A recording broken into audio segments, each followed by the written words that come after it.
오늘도 찬양으로 하나님께 나가겠습니다.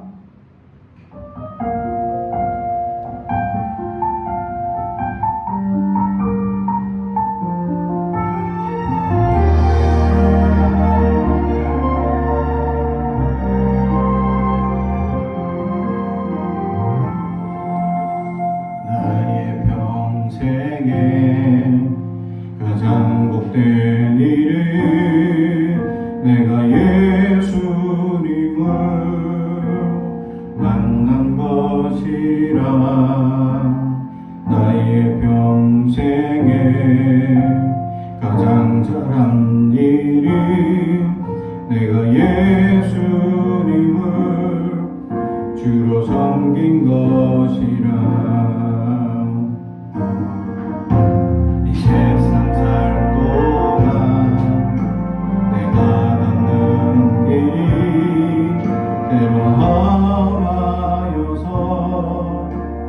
넘어질 때도 주의 강한 손이 나를 붙드시니 나는 예수님만 주로 섬기며 살리. 나는 주를 섬기는 것에 후회가 없습니다. 내가 걸어온 모든 시간 다 주의 은혜니. 내가 걸어갈 모든 날도 주만 섬기며 살리. 오직 예수 이름 부르며 살아가리라.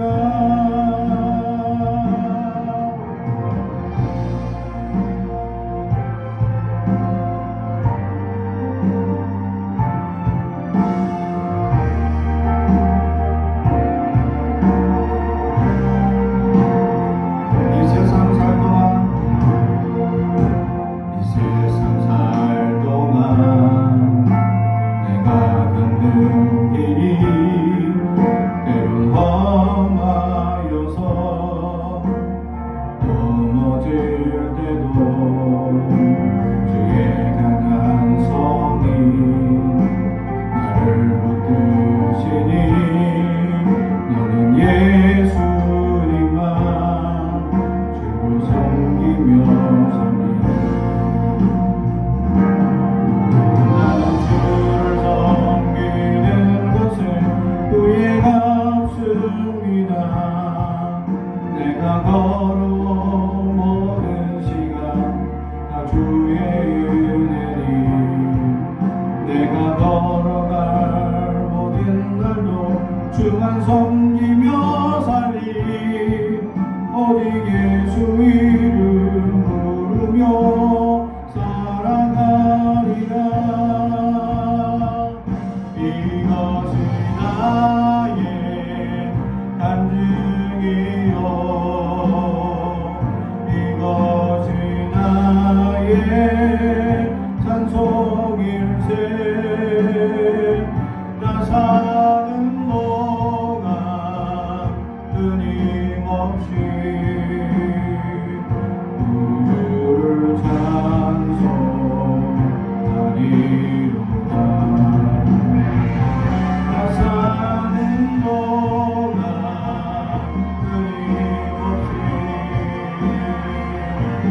우주를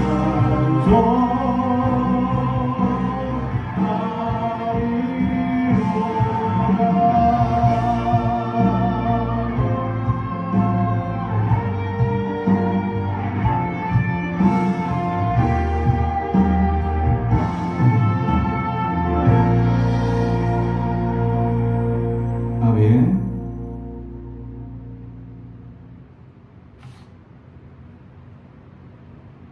계속해서 찬양합니다. 주를 찾는 모든 자들이 주로 말미암아 기뻐하고 즐거워하게 하시며 주 구원을 사랑하는 자들이 항상 바라기를 하나님은 위대하시다 하게 하소서. 주를 찾는 모든 자들이 주로 말미암아 기뻐하고 즐거워하게 하시며 주분을 사랑하는 자들이 항상 말하기를 하나님은 위대하시다 하게 하소서. 주는 나의 도움 나를 건지시느니 여호와여 지체 말고 내게 임하소서. 가난하고 그 비판 내 마음 가운데 여호와여 속히 임하소서.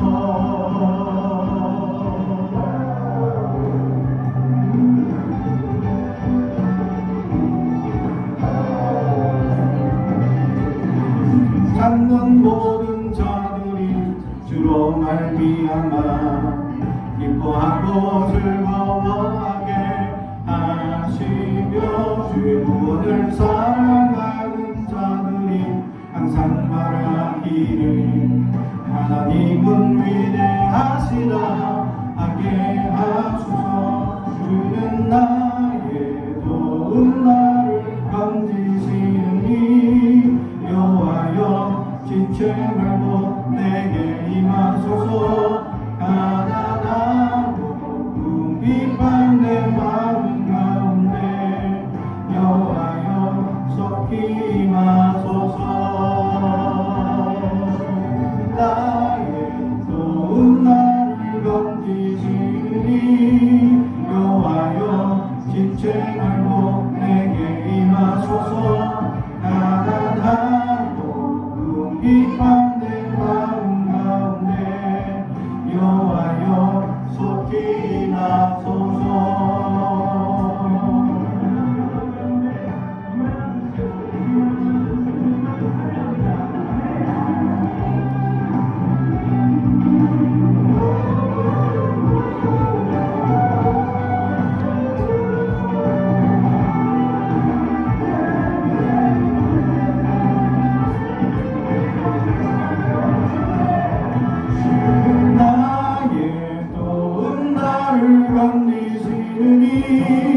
여호와여 지체 말고 내게 임하소서.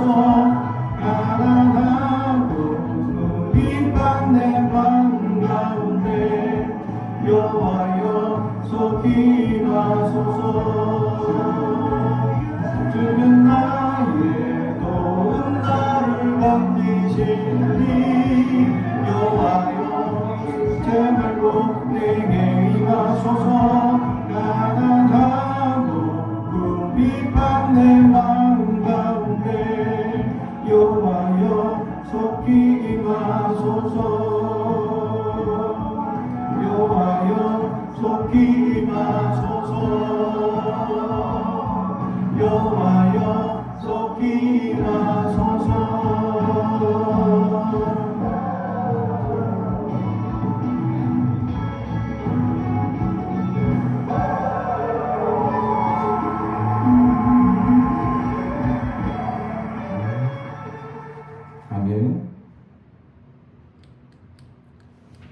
오늘 우리에게 주시는 하나님의 말씀은 누가복음 12장 13절에서 21절의 말씀입니다. 누가복음 12장 13절에서 21절의 말씀.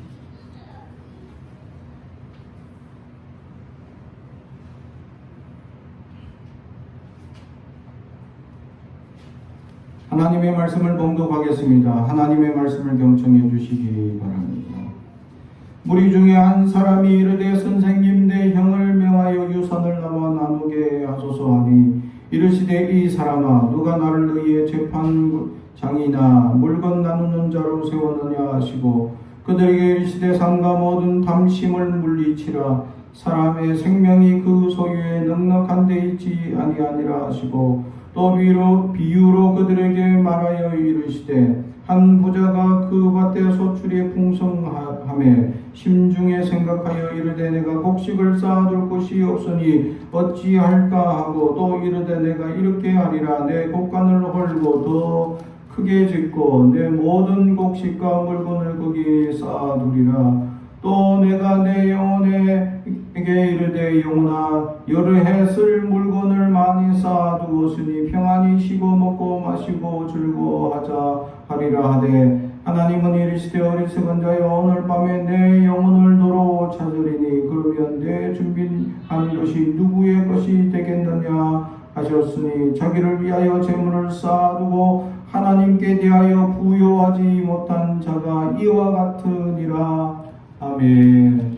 가슴에 손을 얹고 축복이 언어합니다. 나는 하나님의 사람입니다. 축복의 사람입니다. 우리 가정은 영원히 잘됨 같이 범사가 잘되고 강건해지는 가정입니다. 우리 교회는 번성하고 창대하게 되며 하나님의 언약이 이루어지는 교회입니다. 아멘. 오늘 말씀의 제목은 하나님께 부요한 자라는 제목의 말씀으로 은혜를 나누고자 합니다.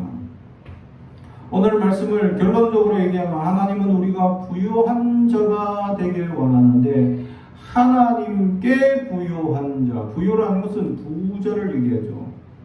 다시 말하면 하나님은 우리가 부자 되길 원하고 계신다. 그러나 하나님께 부자가 되라 라는 거죠. 그러면 이것이 무엇을 의미하느냐? 많은 사람들은 물질의 축복이 있어야 됨을 알고 있습니다. 다시 말해 하나님은 부요함이라는 것을 알고 계신다라는 것이죠. 또 하나님께서는 이 땅에 부요함에 집중하기보다 하나님께 부요함을 하길 원하고 있다라는 것입니다. 하나님 앞에 한 걸음씩 나아가는 자, 하나님께 집중하는 자, 하나님 말씀에 붙들려 사는 자, 하나님의 말씀이 전부인 자, 하나님의 은혜에 감동하는 자, 그런 자가 되길 원하고 있다는 사실이죠.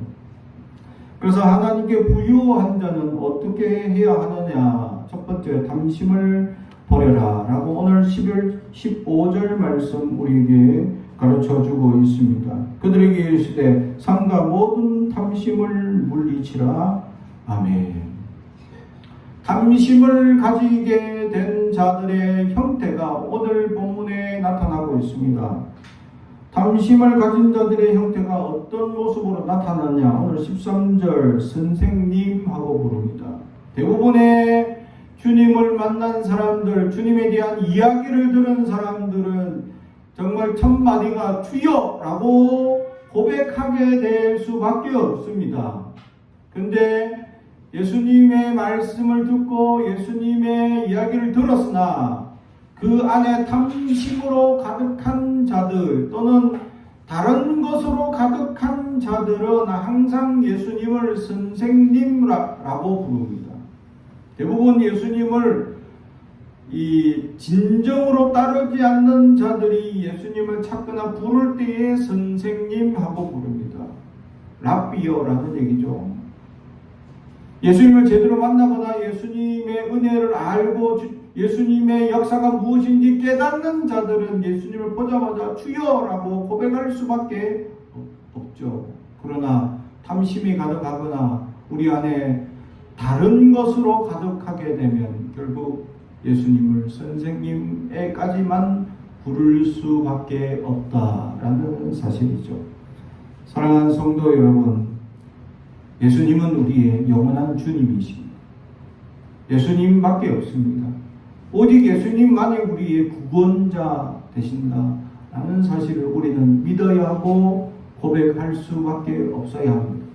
그럼에도 불구하고 많은 사람들이 주님을 선생님하고 따르는 이들이 있습니다. 예수님의 말씀이나 가르침이 좀 더 깊다 하여 선생님으로만 이야기하고 이해하고 머물러 따라가는 자들이 많다라는 것이죠. 예수님은 주님이십니다. 탐심이 가득한 이들에게는 예수님이 주님으로 보이지 않습니다. 그들의 눈에 가리워진 것이 있기 때문입니다. 그것이 탐심입니다. 세상의 탐심으로 가득한 그들은 하나님과의 관계가 올바르게 세워지지 못합니다. 그래서 탐심이라는 단어는 플레오넥시아스라는 말인데 두 가지 단어가 하나로 합친 합성어인데 더 많이라는 단어와 가진다라는 단어가 합쳐서 더 많이 가진다. 의미적으로는 자신의 분수에 넘치도록 더 많이 가지려는 욕심을 나타내는 단어가 되었다. 탐심이죠. 자기의 상태, 자기의 환경에 이상의 것에 넘쳐서 탐심이 넘치는 사람이 되게 되었다라는 것입니다. 탐심에 눈먼 이들을 향하여 오늘 이 탐심을 버리라고 우리에게 권면해 주고 있습니다. 탐심이 가득한 자가 어떤 특징이 있느냐? 아까 얘기한 것처럼 예수님을 선생님으로밖에 머물지 못하는 형태. 두 번째는 탐심은 인간관계를 파괴하고 있다라는 것이죠. 오늘 형제에 대한 이야기였죠. 유산에 대한 문제로 예수님께 나와서 형에게 가서 나에게 유산을 나눠주라 라고 해주세요 라고 부탁하고 있다라는 것입니다. 예수님을 주님으로 모시지 않는 이들이 잘못 선택한 탐심으로 가득하여서 이 형제라는 사실을 망각하게 됩니다. 형제는 부모 다음으로 가장 가까운 사이가 형제이죠. 부모가 돌아가시게 되면 형제만 남게 됩니다. 그래서 성경에서는 형제 우애에 대해서 끊임없이 얘기하고 있다라는 것이죠. 그런데도 불구하고 오늘 성경에는 탐심으로 가득해서 형제 우애는 전혀 생각하지 못하고 재산 나누기에만 관심이 있는 탐심에 가득한 자의 모습을 보여주고 있었다라는 사실입니다. 그러나 이 유산 문제는 지금 예수님 당시 2000년 전에 있었지만 이전에도 있었고 지금 현재도 여전히 유산 문제로 싸우는 형제들의 재판의 모습들을 흔히 보고 있다라는 사실이죠.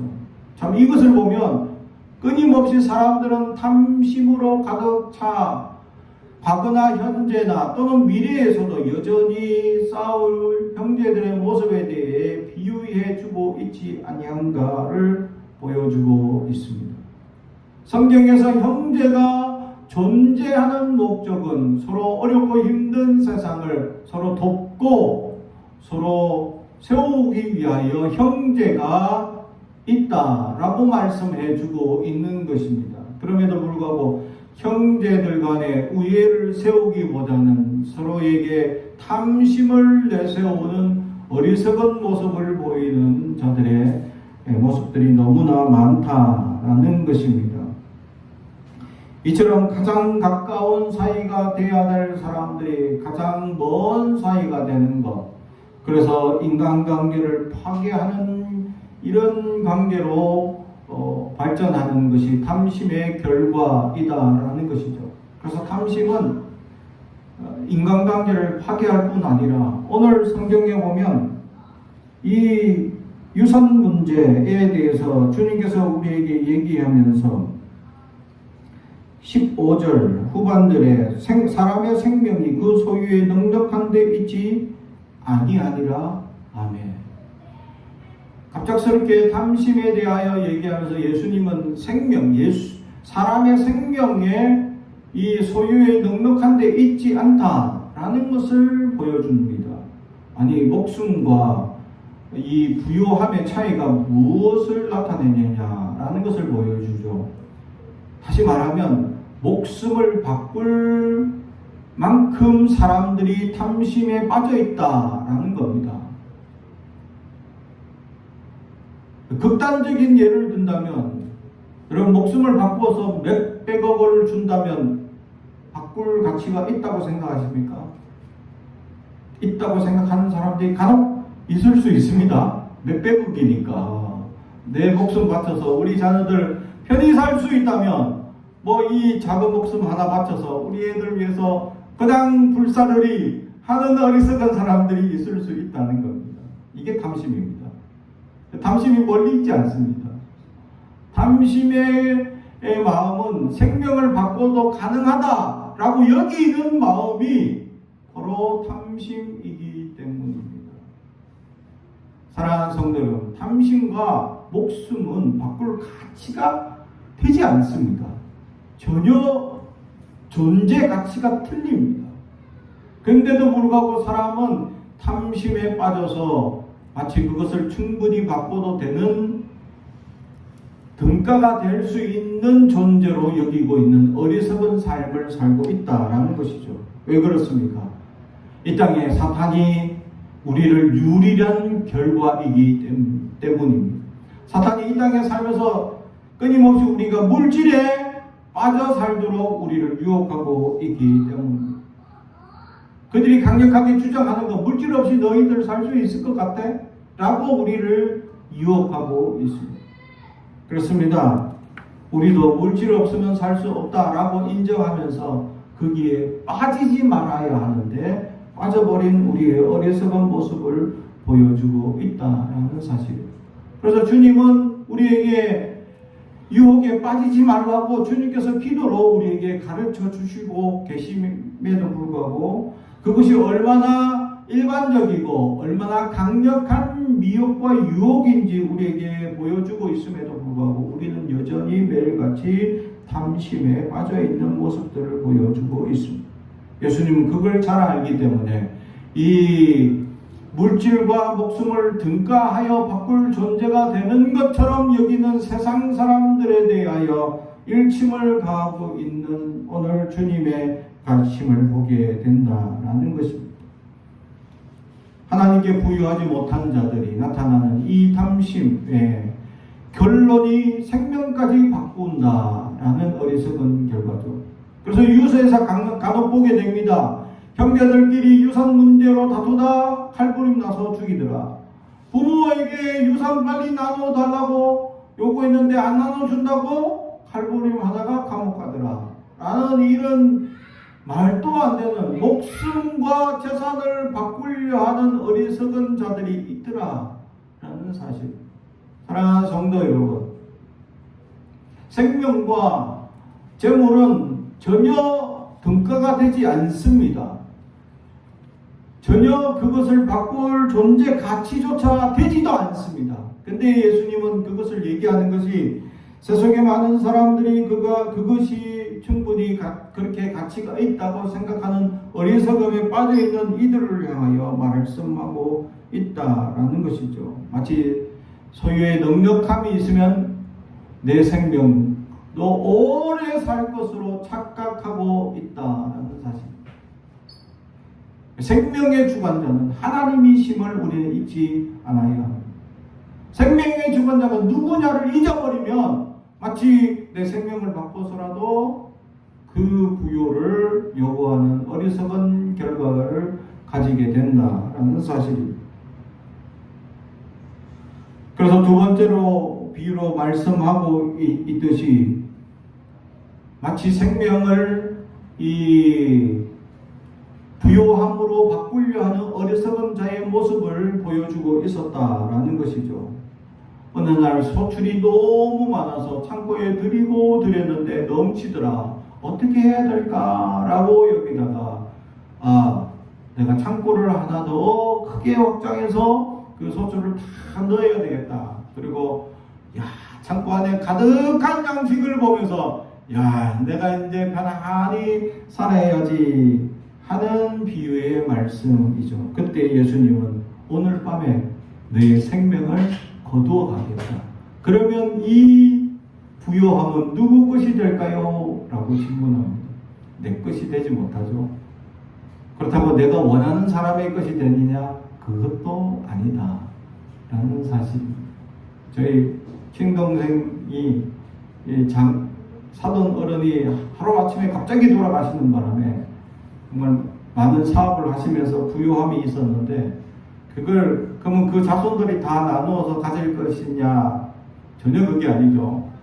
도리어 그 유산을 탐내는 수많은 사람들이 달려들어서 다 그걸 뜯어먹고 결국 자식들에게 남겨놓은 자산이 없게 만들더라 라는 사실이죠.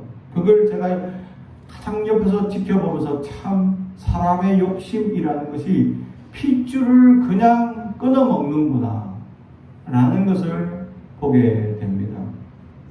사람의 욕심이라는 것이 한량 없다라는 것을 극단적으로 보여주는 사례가 내 삶에도 있었다라는 것을 보면 참으로 깜짝 놀라지 않을 수밖에 없다라는 사실이죠. 그래서 이 재물을 쌓아둔다고 우리의 미래가 보장되지 않는다라는 사실이죠. 그런데 많은 사람은 미래를 보장받기 위해서 많은 노력을 합니다. 그래서 질병과 불의의 사고를 위하여 보험에 가입하기도 하고 노후보장을 위하여 연금과 저축을 들기도 합니다. 왜냐하면 이 시대가 불확실성의 시대이기 때문입니다. 미래를 알 수 없고 더욱이 환경오염과 그래서 급변하는 날씨와 환경의 어려움들 속에서 사람들은 미래가 어떻게 될지 알 수가 없습니다. 지쳐내서 우리는 전쟁을 지금 이 21세기에 넘어서 일으키고 전쟁을 하고 있는 이런 시대를 우리가 바라보고 있습니다. 이런 환경과 어려움 속에서 재물을 쌓아서 미래를 보장한다고 한들 그것이 우리의 것이 될 것이냐? 그렇지 않다라는 것을 극단적으로 주님은 우리에게 말씀을 보여주고 있다라는 것이죠. 우리는 이 불확실성의 시대에 살아서 미래를 확보하기 위하여 노후보장이나 건강을 위해서 보험이나 저축이나 연금에 가입하는 이런 어리석은 모습을 보여주고 있다라는 것이죠. 그렇다고 그것을 가입하지 말라는 것은 아닙니다. 필요하죠. 하지만 그것을 내 물질의 이상의 것을 세워나가는 모습들이 있다라는 것이죠. 과도하게 거기에만 집중하는 모습들을 가지게 되면 안 된다라는 것입니다. 여분의 물질이 있으면 더 많은 저축을 해야지. 여분의 물질이 있으면 내가 더 많은 보험에 가입해야지. 이게 바로 오늘 성경에서 주님이 부유한 자가 많은 소출을 보냈으니까 많은 것이 남았으니까 이거 내가 더 많은 연금에 가입해야지. 창고를 더 늘려야지. 똑같은 모습을 보여주고 있습니다. 그래서 마지막으로 오늘 예수님께서 하나님께 부유한 사람이 된다는 것은 어떻게 사는 것을 우리에게 보여주고 있느냐라는 것입니다. 마태복음 6장 19절에 20절에 보면 보물을 땅에 쌓아두지 말고 하늘에 쌓아둘 것을 의미하고 있다라는 사실이죠. 땅에 쌓아두지 말고 하늘에 쌓아둔다는 것은 무엇을 의미합니까? 재물을 팔아 가난한 자들을 나누는 삶을 실천하는 것을 의미하고 있다라는 것이죠. 신명기 말씀에 이 땅에는 가난한 자들이 끊임없이 있을 것인데 너희가 손을 펴라. 할렐루야. 우리가 손을 펴야 합니다. 물질이 조금 여유가 있으면 자꾸 지려고 하는 욕심이 우리 안에 생기기 마련입니다. 물질의 여유가 조금만 있으면 더 많은 것을 쥐고 싶은 욕망이 우리 안에 끌어오를 수 있습니다. 이것은 땅에 재물을 쌓아두는 어리석은 자의 모습을 보게 된다라는 사실. 하늘에 쌓아두는 자, 가난하고 어려운 이들을 돌봐주고 이들에게 나아갈 수 있는 사람이 될 수 있길 오늘 성경은 우리에게 소망해 주고 있다라는 것이죠. 잠언 19장 17절에 가난한 자를 불쌍히 여기는 것은 여호와께 구워드리는 것이니 그의 선행을 그에게 갚아주시리라. 아멘. 다시 말해 가난한 자에게 선행을 불쌍히 여기고 그들에게 나눠주는 삶이 하나님께서 우리에게 빚진 자가 되도록 만드는 것이다. 근데 하나님은 반드시 갚더라. 할렐루야. 근데 얼마나 갚느냐? 30배, 60배, 100배로 갚습니다. 나는 100원의 선행을 했는데 30배면 얼마죠? 3,000원을 주시고요. 그러면 나는 10,000원을 하면 얼마죠? 30배입니다. 최소한 30배니까 30만원으로 갚아주시더라. 할렐루야. 하나님의 갚으심의 역사는 우리가 적게 뿌렸는데도 불구하고 최소한 30배, 60배, 100배로 우리에게 부어주시는 은혜가 있다라는 것을 오늘 성경에서 우리에게 가르쳐 주고 있습니다. 이것이 하나님께 부요한 자라는 것이죠. 성경은 우리에게 가난한 이웃들을 돌아보라고 말씀하고 어렵고 힘든 이들을 돌아보라고 말씀하고 있다라는 것입니다. 저도 인생을 돌아보면 정말 이 여가라는 삶을 제대로 살았느냐라는 것을 볼 때 그렇게 살지 못했습니다. 청소년 사업을 10년 동안 하면서 휴가 때마다 그냥 그 사업 하는 게 사명이었고 그것이 하나님 뜻인 줄 알고 열심히 그 사업을 했죠. 가족들은 시골에 보내놓고 그래서 제가 어떻게 휴가를 즐기는지를 몰랐습니다.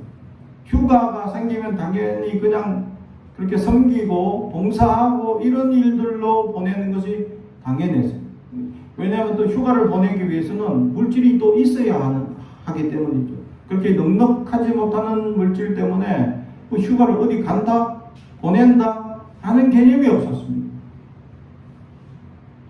그냥 시골 부모님 얼굴 뵙는 게 그냥 그것이 휴가였죠. 그것이 쉼이었습니다. 따로 여행을 가거나 물놀이 가거나 이런 개념이 없었습니다. 근데 아르헨티나 선교를 갔더니 교회가 한 달 동안 교회가 다 비더라고요. 7, 8월 달 이 사이가 그냥 교회가 사람이 없어요. 왜 없어? 아니 휴가를 그곳에서는 최소한 제일 휴가를 적게 준 사람이 2주입니다. 2주. 제일 많이 휴가를 받은 사람은 2달 씁니다. 2달. 깜짝 놀랐어요. 뭐 2달을 월급을 그 회사에서 줘. 그래 쉬라고 해. 깜짝 놀랐습니다. 그리고 최소한 20일 이상 줘야 하는 이유가 있더라고요. 왜냐면 휴가지까지 가는데 차 타고 일주일 걸립니다. 가는데 일주일 차 타고. 그리고 갔다가 찍고 오는데 일주일. 그러면 2주가 날아가죠. 거기서 일주일 딱 지내면 딱 20일 걸립니다. 그걸 보면서 야 휴가를 저렇게 보낼 수도 있구나 라는 생각을 하게 됩니다. 그래서 사람들이 다 휴가를 또 보내니까 가게 되죠. 저도 거기서 처음으로 휴가라는 것을 보내주셔서 여행사를 다 이렇게 컨택해가지고 예약해가지고 호텔까지 다 해가지고 보내주니까 저희도 한번 가봤습니다. 그게 바로 이가수였죠. 보내주셔서 그나마 그렇습니다. 그러면서 휴가는 이렇게 보내는구나 하고 눈을 번뜩 떴습니다. 그러나 여전히 갔다 와서도 휴가를 제대로 못 보냈다. 왜냐하면 그렇게 가려면 또 물질이 있어야 하니까 부유하지 못했던 제 삶에는 휴가라는 게 없었습니다. 여유로운 삶이 되지 못했기 때문에 그렇습니다.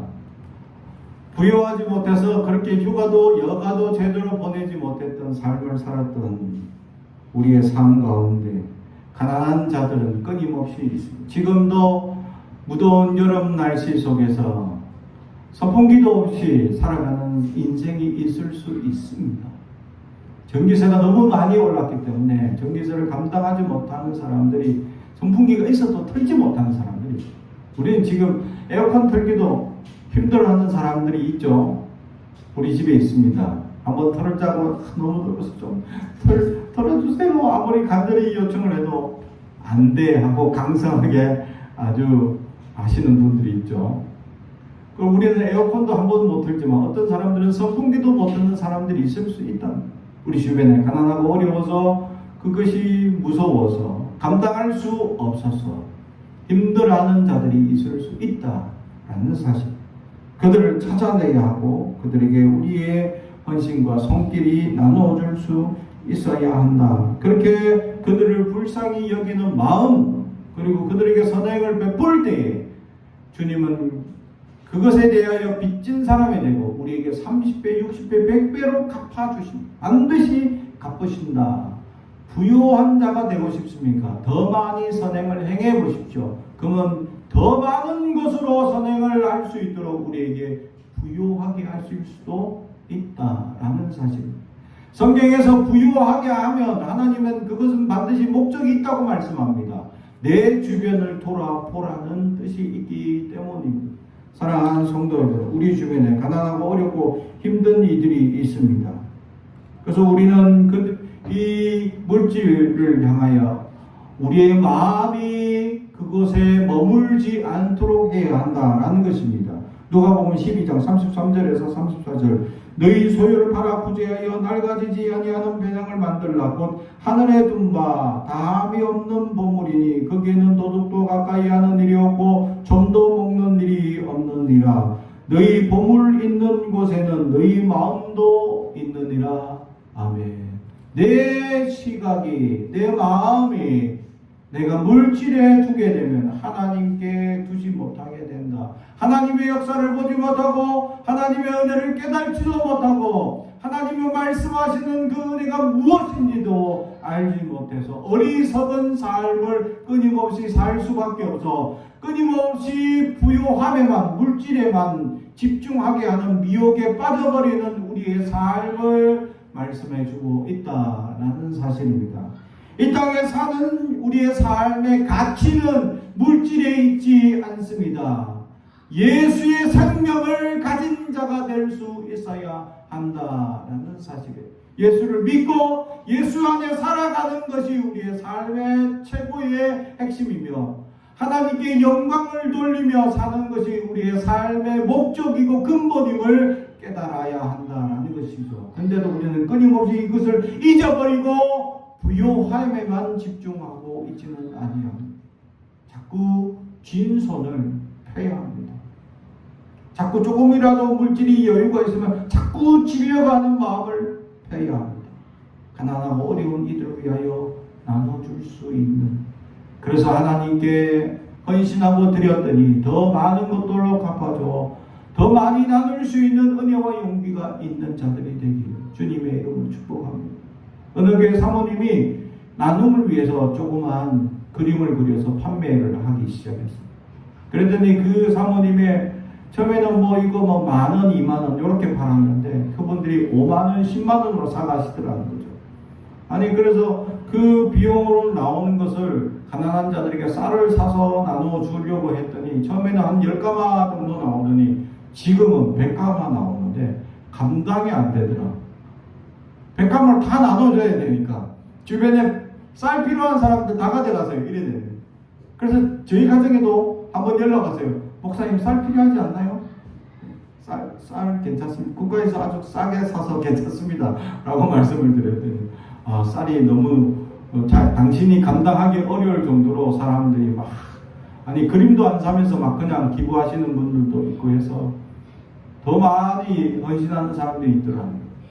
당신은 주변에 가난한 자들이 있어서 그들을 돕기 위해서 교회에서 이렇게 재물을 만드는 것보다 당신이 개인적으로 그냥 해보려고 했던 노력이 처음에는 한 10가마 자기 돈 들여서 이렇게 하는 노력이 지금은 100가마가 넘는 노력 헌신들이 나타나더라라는 사실이죠. 사랑하는 성도 여러분, 하나님께 부유한 사람, 하나님께 넘치는 은혜가 있는 사람, 그럴 때 하나님은 반드시 우리를 갚으시고 하나님의 부유하심을 하나님은 아시고 우리에게 넘치는 은혜로 함께 하실 줄로 믿습니다. 그 은혜가 우리에게 가득하여 강력하게 쥐고 있는 손을 펼 수 있기를 주님의 이름으로 축복합니다. 기도하겠습니다. 사랑과 온천히 가져가신 아버지 하나님 감사합니다. 오늘도 우리에게 말씀을 주시고 어리석은 것에 집중하지 아니하고 주님께 나아가는 우리가 되게 하옵소서. 주님을 선생하여라 부르는 어리석음에 머물지 말게 하옵소서. 아버지 하나님, 우리가 주님께서 주시는 조그마한 물질이라도 하나님께 감사와 영광과 헌신을 위하여 사용하고 우리 주변에 가난하고 어려운 이들을 돌아보는 우리가 될 수 있도록 역사하시옵소서. 감사드리며 예수님의 이름으로 기도드리옵나이다. 아멘.